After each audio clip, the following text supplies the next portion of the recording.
We're on the same. When I woke up this morning, I was feeling pretty dangerous. Nothing about the past, nothing about the future. Welcome back to Draftvice. I am Walter. We're here. We're back. Fantasy football. We're all probably drafting this weekend, right? Cut down day is this Saturday, and generally speaking, a lot of the smart drafters draft this weekend, or the dumb drafters some years. It depends on how you feel. I feel like this year, this is the only time you should be drafting because it's just been such a crazy, bonkers year. And thus, before we get into draft season, right, we got to go ahead. We got to talk about a little bit more on the running backs, the RB2s, as you like to call them, right? And we'll talk a little bit of wide receivers today. The guys outside of the top 40 who you might be interested in, some high-flying picks, some sleepers, if you will. ADP, the guys who are shocking me at ADP right now. So, yes, let's jump into it, right? And on today's episode of Draftvice, you can follow me at BROJO. Death is in the end of left. Punch like a delicious drink like you drank last summer, because we're almost done with this summer, folks. And follow the podcast at Draftvice on Twitter, at Draftvice_football on Instagram. And now we'll jump right into it. First, I want to talk a little bit about the RB2s, right? When we last ended, right, I finished off with RB15. I feel like that's like kind of the cutoff for RB1 territory in my book. It's weird, right? You would hear RB12 is usually the RB cutoff, but there's always like an overlap. There's a couple of guys who's like, maybe that guy could crack into the RB1 roster. So we finished off, it was RB15. It was Melvin Gordon. RB16, Kenyon Drake, right? And I've noticed that Kenyon Drake's actually kind of relatively high this year. He might be mentioned later on when we talk about ADP. I have Kenyon Drake at RB16. I think that he is a good running back, talented. I think he's in the right situation, interesting offense. You saw it work last year. But I just don't think the ceiling's there that people put on this guy. So, I mean, listen, RB16 is still a relatively good rank. But if you're higher on him, I totally get it, especially if you believe in Murray and Cliff Kingsbury, which I like both those people more than I thought I would, at least with Cliff. I kind of liked Murray coming out. Again, I think that this is I still just don't – I feel very weird about putting Kenyon Drake any higher. So, last week we were talking about Melvin Gordon, and I was kind of like, I like Melvin Gordon, but the offensive line is questionable. I actually feel like there's just many question marks on the Arizona offensive line. This was actually where I put Leonard Fournette in this kind of area of things, and then he got fired from the Jaguars, and then he got rehired by the Buccaneers. Literally didn't have to leave the state. But I did not move him back up to this category. We'll talk a little bit. I have him further down. Austin Eckler, I have at 17. People are drafting him like a top 12 running back. I get that concept too. I'm not as high on it. Not the kind of guy I'm looking to draft relatively high because I just don't think the ceiling is there. I think that, and listen, I mean, he had a ceiling last year. I just don't think it's repeatable. I just don't. I don't think he's Christian McCaffrey, and I just don't like where he's going. But hey, you know what?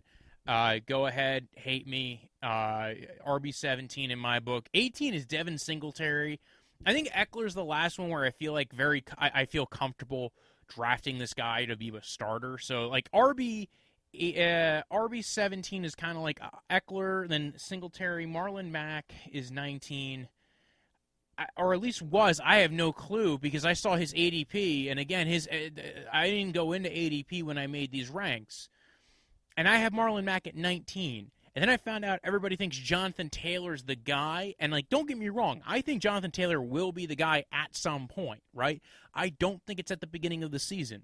And it's a little bit of a shocker to me that everybody's just instantly going I think you will see, I think it'll be halfway through the season. Marlon Mack's going at 131 at ADP.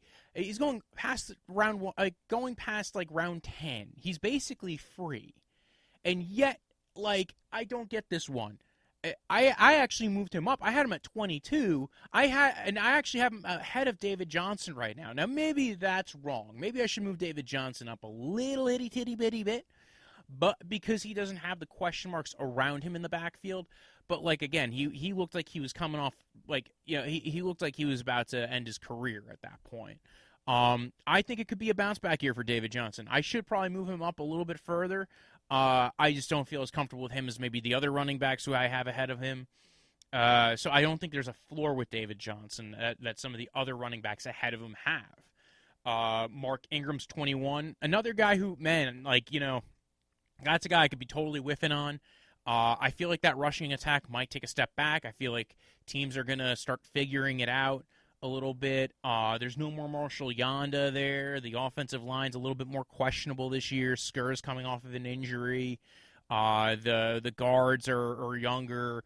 I like the tackles. I do. But I just don't. I mentioned this on my offensive line episode. I was not a huge fan of what's gone on with the Ravens' offensive line this offseason. So I think that takes a dinger, as well as J.K. Dobbins being in that backfield, who is again there's no consistency with the rookie running backs, by the way, with how people are rating them in fantasy. You have Jonathan Taylor going in the 3rd round. You have J.K. Dobbins going in like the 8th round. I'm like, or 7th or 8th round. I'm like, I don't get this. I feel like people should be kind of erring towards the side of caution, and maybe they should be like 5th, 6th, 7th round picks. But, again, 3rd round on Jonathan Taylor just sounds bananas to me. Chris Carson's up in this area as well. I actually have to readjust my ranks. I didn't realize that he's 20. I probably would put him higher, but he's coming off an injury. He doesn't always make it through the season. And if you're really looking for a safe bet at running, I don't even know if he's safe, honestly. After those guys, it goes Kerryon Johnson. Okay, you might be like, I get Kerryon has the question marks with him. Swift. Again, we got a lot of weird rookie situations, but Swift is going ahead of Kerryon, which is weird because Swift's been injured in camp and he might not start the season. I don't maybe he comes back by the start of the season, but again, he's a rookie. And, we haven't had, a full offseason, and we're betting on these rookies to go ahead and play right away. A lot of these guys were also not that far back drafted. I think with Kerryon, it was injury. Kerryon might actually be the better in-between the tackles runner between the two of them. So, Kerryon's 22, James White's 23. I don't even feel comfortable with that, to be honest. Once you get to this area, it gets weird. David Montgomery, 24. Kareem Hunt, 25. I'm weird that I have Kareem Hunt, 25, but I feel like Kareem Hunt will be that handcuff back that has his own independent value. I might draft him more because I just want a part of the Browns backfield, just because I'm a Browns fan, everybody, and that's how it's going to roll. But I don't think anybody should be really spending anything higher than RB2, RB3 territory. J.K. Dobbins is at 26 for me. I actually have him ahead of Jonathan Taylor. Not by much. Jonathan Taylor I have at 27. And that makes sense. Maybe Jonathan Taylor should be ahead of him. I don't know. Maybe... But, if you're saying, I don't get the argument that people make here where they're putting – they instantly have anointed Jonathan Taylor the starter in the backfield, I guess because Marlon Mack just didn't, they traded up to get Jonathan Taylor. Maybe that's the argument people are making.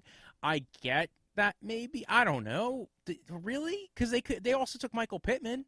They didn't – I don't know. I don't get it. This is where now, 29, 30, and 31, it's actually the combination backfield of Raheem Mostert, Jerick McKinnon, Tevin Coleman. I'm not saying take them in any particular order. It's basically whoever's the cheapest. Right now, McKinnon's basically free. Mostert's the most expensive one, and Tevin Coleman is in the 9th, 10th round. Then I have Sony Michel, DeAndre Swift, who's the one who I was talking about, who shares the backfield with Kerryon Johnson. I like Swift. I think he's a great pass catcher. I think that if he went to a different team, I'd be way higher on him this year. But again, I don't know how that backfield's going to break out. It might be a 50-50 split.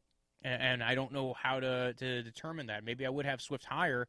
And again, it all comes down to how you feel about the team in general. I do think the Lions team is not going to be as bad as maybe it was once projected to be. But still, I just don't buy. I'm not buying into it super hard. And if I'm going to buy into it, I'd rather get Kerryon Johnson, who I've seen play in the NFL, who is going lower than than DeAndre Swift. Now, I don't know in every league. I think part of the issue is that we have a lot of people who are just going by expert consensus rankings, and they're looking at, because I think that affects a lot of it. Matthew Berry for ESPN and the people who he works with kind of create those ranks, and then fantasy, Yahoo, and we're going to get into the individual ranks and the guys who I thought were really big shockers. Cam Akers I have at 33, Darrell Henderson at 35. You know what? I actually would probably move Darrell Henderson lower and Cam Akers a little bit higher because you never know. I think maybe the Rams offensive line, like I've gave a lot of shots towards the Rams offensive line, but maybe in this offseason they figured it out with that offensive line with guys that we don't know of. So I'm willing to give Cam Akers or Darrell Henderson a shot. Wouldn't be any higher than maybe like 27 or 28 if I was really shooting for at 28 at running back. So, I wouldn't mind taking a 7th or 8th round shot on Cam Akers. I probably have him right now as like a 9th or 10th round guy, but I don't hate it. Peterson probably deserves to be higher. Chris Thompson, I think maybe but I don't even know because like Adrian Peterson, I don't believe in that offensive line. I think Dwayne Haskins can develop and get better, but that offensive line's not going to be good. And we're not talking about Adrian Peterson of 10 years ago. We're talking about Adrian Peterson now. Matt Breida, Chris Thompson. I think Chris Thompson might have a little bit of independent fantasy value. He's going really late in drafts too. I'm a little shocked by that one. Then I have Sony. I already mentioned Sony Michel, Damian Williams, Duke Johnson, Damian Harris. Sorry, that's not Damian Williams. Damian Harris, and then Duke Johnson. Duke Johnson might have a little bit of independent value, but he could have had the same level of value last year. They didn't utilize him that way. Now they're talking about having both, Duke and David in the backfield for the Texans and being able to use them both as pass catchers. I don't buy it. I don't buy that Bill O'Brien is going to utilize those guys very well. Maybe he can. I don't know, but I haven't seen it, so why would I buy it? Let's go to receiver, right? So from last week, ended, it was probably around the Will Fuller discussion or Deontay Johnson. And those guys, I think, are like high upside guys. Will Fuller, I might be low on Will Fuller. I haven't really spent a lot of time looking at Will Fuller's ADP. But he, 38's Will Fuller, 39 Corey Davis, 40 Deontay Johnson. I think that's where I ended the wide receiver episode was with those guys, Michael Gallup and all them. John Brown's my wide receiver 41. I honestly would love to have him higher. It's, now you have Diggs there. Josh Allen has gotten better with the intermediate ball, which actually kind of makes me think that I'm more interested in maybe Diggs than I am John Brown. But he's also got a year extra with John Brown, a little bit more chemistry. Maybe they start connecting on the deep ball, kind of getting used to being around each other. So I think, John Brown might be an underrated guy who, again, is going to be a wide receiver too, possibly, because he was a wide receiver too the last couple of years in different teams, different systems, different schemes, and he's been solid when he's, been with those, he wasn't a full wide receiver 2 years ago because there's a switch at quarterback when he was on the Ravens, but when it was him and Flacco, it was working, and then when it swapped out to Lamar Jackson, it didn't work anymore. But when he went to Buffalo, it kind of you saw what you saw when he was with guys who have big arms who could get the ball to him. So I think there's a lot to like about John Brown. I think there's a chance he might bump up a little bit more for me. I think he might be a guy I target in drafts just to see, I feel like this guy, I can't imagine, it's probably not a high-volume passing offense, but still, I like John Brown. Sterling Shepard's at 42, Darius Slayton's at 43. Not really sure how I feel about Daniel Jones and the Giants and their offense. Larry Fitzgerald's at 44 just because he's 99 years old, about to turn 100 and still playing football. But he's basically like a skinny tight end, still a really good run blocking receiver. I think he's going to be. I just don't see the ceiling there anymore. But if you're really and if you're in a deep league for receiver, you play 3 receivers. Maybe you're a 13 or 4, maybe you're a 14 or 16 team league. In those deeper leagues, maybe you have to jump at getting a guy who you think is a solid player. And Larry Fitzgerald's still a solid player. 45 is Jerry Jeudy. Again, I'm not a huge fan of his quarterback, Drew Lock, but I think that I think he can get open. So at least there's and I think he can get open at an NFL level. He's in that Calvin Ridley, Amari Cooper phylum of that genetic structure of receiver. All the Alabama receivers that just know how to route run and get open, and I like those kind of guys, and I think that they translate to the NFL very well. My problem is his quarterback. If he went to a team where I felt more comfortable with the quarterback situation, I would probably be leaning all in on Jerry Jeudy as maybe even being able to translate with no offseason and going into the NFL. After him comes Anthony Miller. Dude, he's been injured left, right, and up and down. Hunter Renfrow, very good hands, solid route runner. Not going to beat you with speed. I think he's kind of more of the, Cole Beasley, you're hoping he's Edelman is what you're hoping, right? You're hoping he's Edelman or maybe even Thielen. But he's basically been used, and he was a solid run after catch guy last year. He might be one of those sneaky guys that you're like, all right, I'll take a flyer on him and see what I can get out of him. Renfro, Golden Tate, McCall Hardman. I think McCall Hardman maybe deserves to be a bit higher because, again, he's just got the athletic upside. He's got the tie to the greatest quarterback in the league, the Patrick Mahomes. Josh Reynolds, I'm a little bullish on Josh Reynolds. I'm not going to lie. I liked what I saw from him on tape. He did not play a whole lot. He did not, but I kind of thought that they were into him a little bit more. It sounded like when they got rid of Brandon Cooks, some of the rumors out there were that they felt comfortable enough with Josh Reynolds as the deep threat that they'll go, you know what, we're going to go more to Josh Reynolds and to our tight ends, and we'll get rid of Brandon Cooks, and, we'll use him as a field stretcher. He's very different than the other receivers they have on that roster. Like I said, he's more likely going to be the deep threat of those guys. He's long. He's kind of awkward built. He's got wheels. He's not like slow. He's not fast. He's not Cooks fast, but he's still going to be able to take the top off of defense. We've heard some rumors that maybe Cooper Kupp gets phased out a little bit. We've heard some good things about Van Jefferson, who I like Van Jefferson, but I felt like he was more of the Robert Woods kind of guy, not replacing Brandon Cooks. So after him comes Deshaun Jackson. Listen, you want to take a shot at Deshaun Jackson, be my guest. Robbie Anderson, another deep ball guy, another speed guy. There's just, maybe he deserves to be a bit higher than Deshaun Jackson at least. But I liked what I saw from Deshaun Jackson when he was in Tampa for the one game he was in with the Eagles last year before his core just went ahead and fell out from underneath him. Olabisi Johnson, who I just think is another guy, but if you're looking for the second receiver on the Vikings, there's a guy. Julian Edelman, I'm just not all that excited about. D.D. Westbrook, maybe Gardner Minshew can support two receivers, him and DJ Chark, who knows.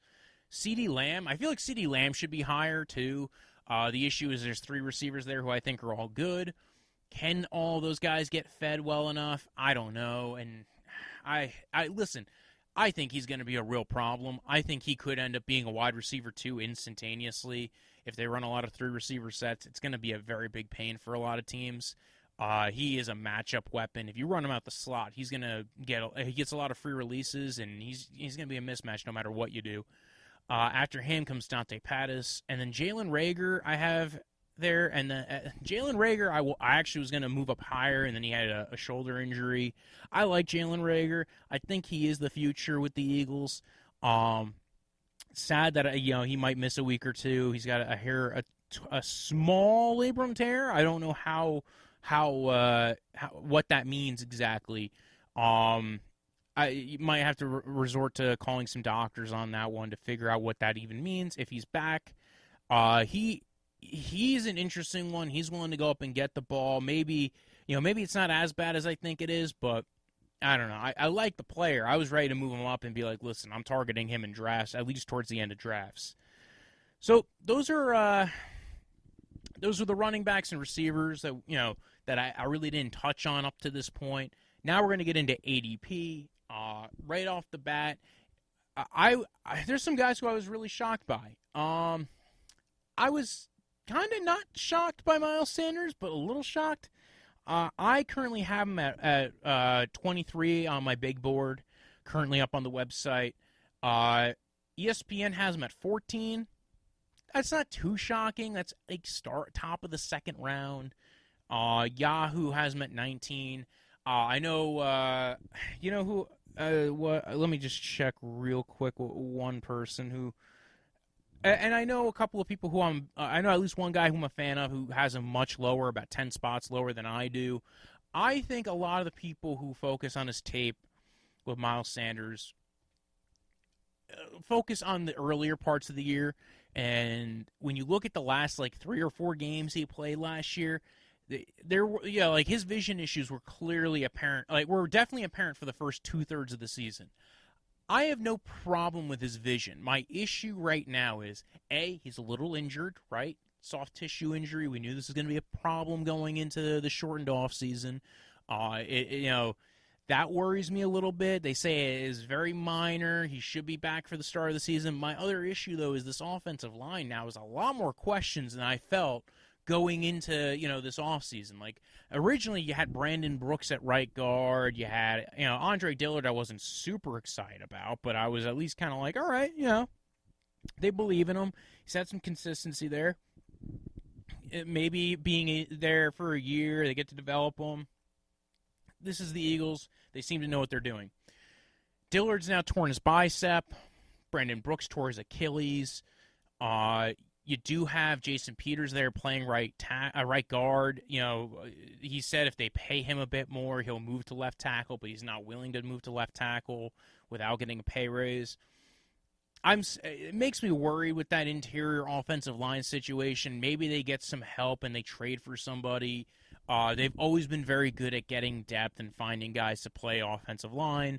And it just seems like maybe the injury bug, instead of hitting the receiving core this year, although it clearly hit the receiving core too, is also hitting their offensive line. So I feel like where I have him's perfect. I'm not really eager to move him any higher because I feel like the offensive line is going to scare me more. He's got that explosiveness. He's one of the fastest running backs in the NFL. And I think that if he puts it all together, he is a top 10 pick. You could have probably convinced me at 14 a couple of weeks ago, especially pre, Brandon Brooks injury. Right now, I'm good with 23. Clyde Edwards-Helaire I'm shocked by because, ESPN has him at 11.4. Yahoo is at 12.3. I'm at 12. I'm shocked I'm actually really kind of close to where the league is on him.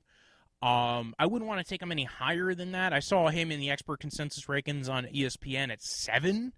I understand where people are coming from on that, I guess, but there's still always some kind of room for the error.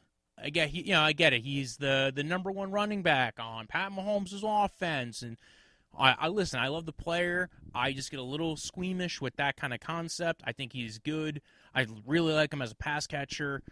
You're basically running, 4 or 5 wide with him there. I get it. I dig it. I like the player.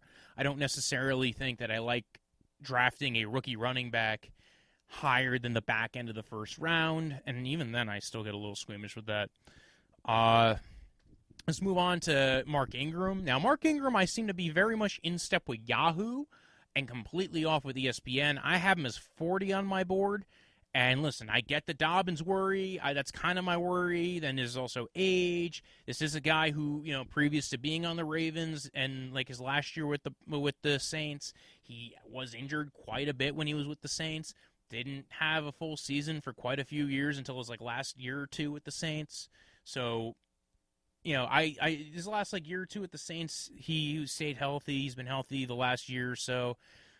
I don't know, man. I feel like taking him any higher than 43 or 40 would be gambling. I still think that's really low to put him at 72, though. I think maybe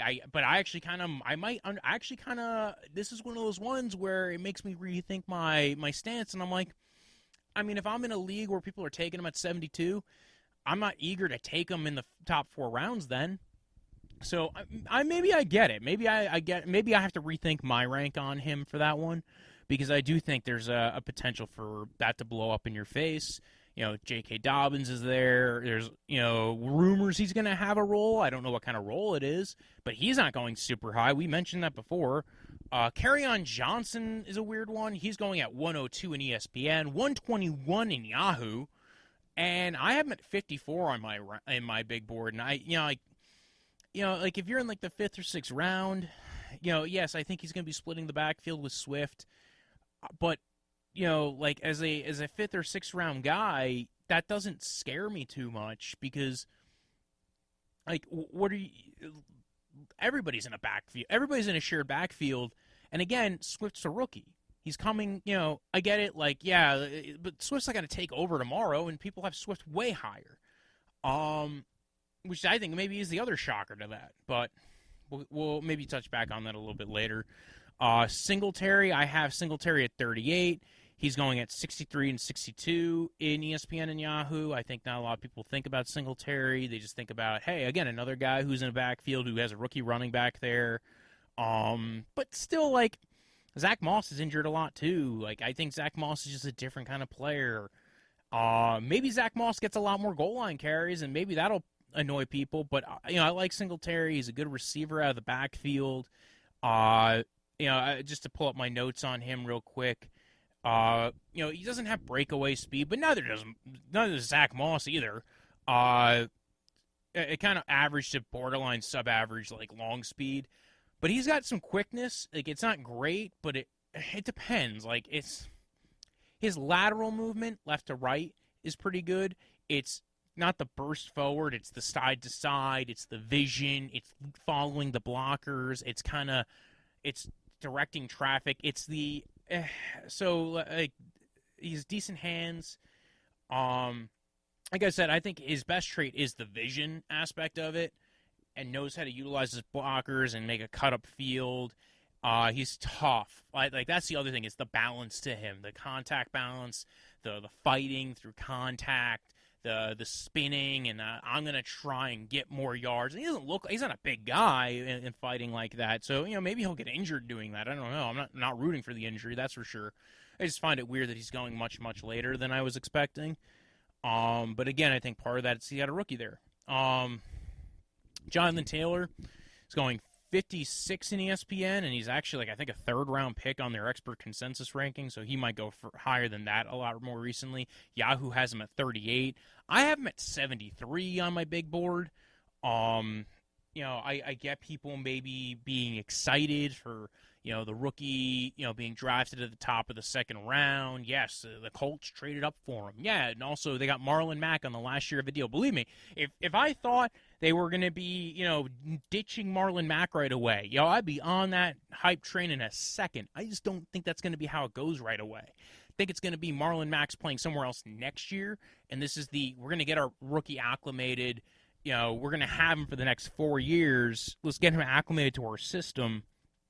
And listen, it's going to be a combo backfield to begin with, and then we'll go from there. Allen Robinson, I'm a little confused by, too. I have him at 25 on my big board. He's at 38 in ESPN, 29 in Yahoo, so it's a little bit closer to me in Yahoo. I'm a little shocked because we've seen him do it with bad quarterbacks before. We've also seen him be injured, but again, he makes bad quarterbacks look good. We saw it last year with Trubisky. He did really well with Trubisky. Yeah, maybe it might have been a little bit more of a headache, but he was still solid.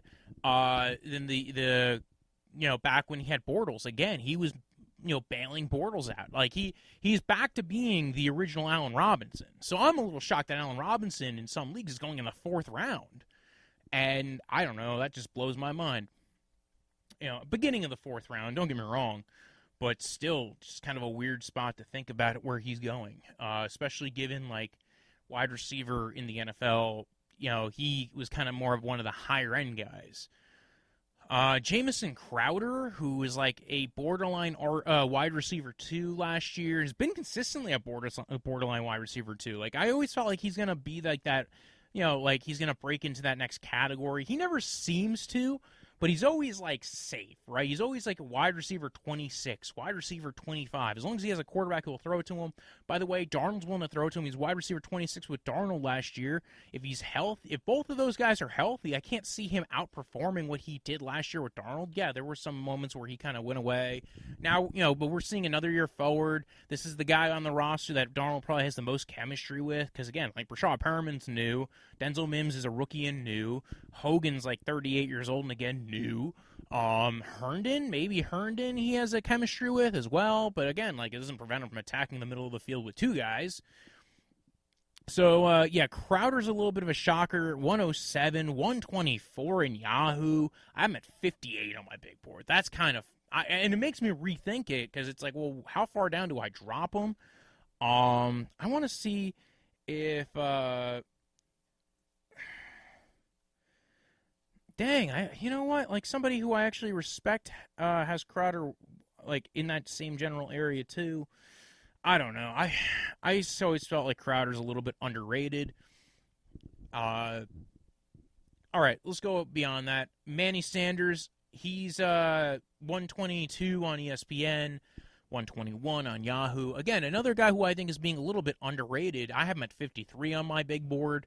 Again, one of those things where maybe I have to rethink where I'm taking this guy, because clearly he's not going where I think he should be going.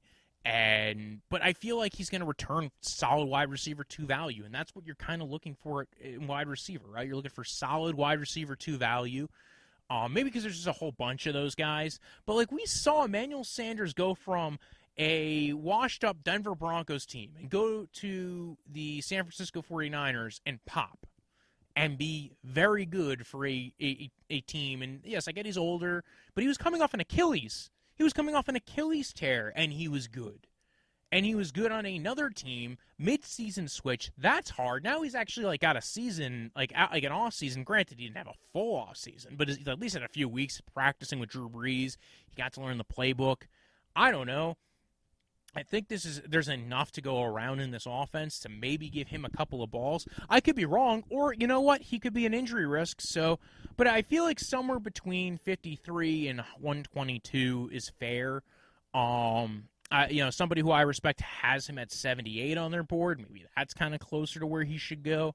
But again, I feel like he's at least going to return you wide receiver 2 value. Maybe I'm wrong, but I could see it working. Darren Waller was a shocker, but more because I was close on him. I had him at 55. He's going at 57 and 60. And then Aaron Rodgers is a little bit weird one, right? I was shocked to find out Aaron Rodgers is going at 101 and 96. I'm blown away by that, because I feel like Aaron Rodgers, like I get it, last year he didn't perform to what everybody was expecting him to be. I don't know. Do you really, like, if there's a guy who can maybe, like, first off, we saw Matt Ryan in that same offense, right? A couple years ago, the first year in that offense didn't do much in that offense, right? Shanahan, McVay style scheme. It didn't turn him up, it didn't crank him up the first year. It was the second year in that offense that we saw some real production from the guy. And if that all kind of comes to fruition, now granted, I was kind of hoping / expecting the Packers to go get a receiver for Aaron Rodgers, and it just kind of seems like they didn't care about getting receivers. They said, we'll get another quarterback and a running back, which, embarrassment of riches, I guess. So, I don't know. I feel like that, like, I can expect a little bit more out of Aaron Rodgers, Yeah, maybe they have to find a new fullback. I know they drafted a guy this year who is kind of like a quasi tight end fullback kind of guy. They drafted him in the 3rd round, so I think they have some kind of plan going with that. And they have Jay Sternberger. They no longer have Jimmy Graham. Devontae Adams is still there. Aaron Jones is still there. I just think that there's, it can't get worse, right? And to be drafting Aaron Rodgers in like the 9th or 10th round, I feel like that's a steal. Like, honestly, if he's there in the 9th round, I'm taking him. Now, earlier when we were talking about the running backs, right, I did gently mention a particular running back, but then I didn't mention where I had him on my list. That's because the situation's a little weird. I talked about Leonard Fournette now being on the Buccaneers. There's also a guy there named Ronald Jones. Had this situation not happened, I probably would have had Ronald Jones probably right above David Montgomery. He's just on. I'm not even a big fan of David Montgomery. I didn't really touch base on him too much. Real quick, he does have an injury. I think he doesn't play the first few weeks of the season. That's already a bad thing. Offensive line's not great. Maybe he comes back a little bit better and quicker, but again, offensive line not being the best in the world, and then you have, if it's Nick Foles as a starter, I actually think it's worse for him than if he had Trubisky as a starter, because at least Trubisky's got legs. So, I think that even makes it worse for Montgomery. I'm thinking potentially he could be worse than RB25, which is what he was last year. So, whereas it comes with Leonard Fournette, I think that might be the area where I would look at Leonard Fournette. I'm not overly eager to take Leonard Fournette. I'd rather one of the high upside guys. Maybe put him in as like an RB2 with the upside of maybe potentially getting enough volume in a high functioning offense. I don't know, because there's still Ronald Jones there. There's still Dare Ogunbowale. There's still a whole bunch of odd factors to that. So yeah, I probably put him in that area where Chris Carson is. That like guys who I'm not super high on. RB2 potentially could be like a top 15 running back, but I'm not overly eager. And again, I think maybe the landing spot's a really good landing spot if it wasn't for the fact that Ronald Jones might also be competing for, snaps in that backfield. You might be 1 week dealing with Ronald Jones and 1 week dealing with Leonard Fournette. And that's not helping anyone, that's for sure. So where are we at with this? I'm not a huge... And I think... And basically, I haven't really gotten over the strategy that I go with, right? And that is... You're either first or last, right? With running back, it's if you have a shot at being a top 5 running back, there's more value to that guy than the 25th running back, and like the different I'd rather have like the difference between a top 5 running back and a 25th overall running back is gigantic. It's usually about 100 points, whereas the 5th, best receiver compared to the 25th best receiver is usually only about 40 points. So that differential adds up, and if you're missing, on running back, you're missing a lot of points over the course of a season. About 2.5 times the amount that you get from having a top end receiver over a wide receiver 2. So, / back end wide receiver 2. So, I always, that's why I usually lean running back in early rounds. I feels like people are catching on to that now. That might mean that there's a market inefficiency, and you go receiver, and you might get 2 high-end receivers that, just blow everybody away, and we can go back to the years where there was no running back.